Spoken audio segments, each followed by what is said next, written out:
কোথায় সেই স্বৈরাচারীরা?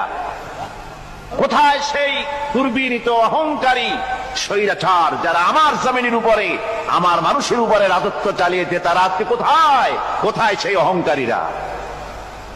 আল্লাহ পাক সেদিন যে বলবেন, সেদিন তো বলবেন, কিন্তু দুনিয়ার মাঝেও স্বৈরাচার যারা, অহংকারী যারা, তাদের শাস্তি পৃথিবীর বুকেও দেন, আর সেদিন তো দিবেনি।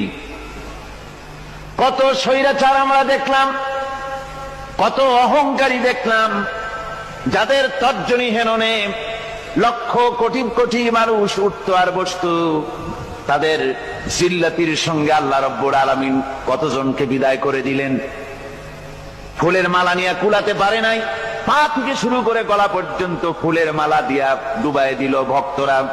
আবার আল্লাহ রব্বুল আলামিন এমন শাস্তি দিলেন, ফুলের মালার পরিবর্তে জুতার মালা নিয়ে জেলের মধ্যে ঢুকাইয়া দিলেন।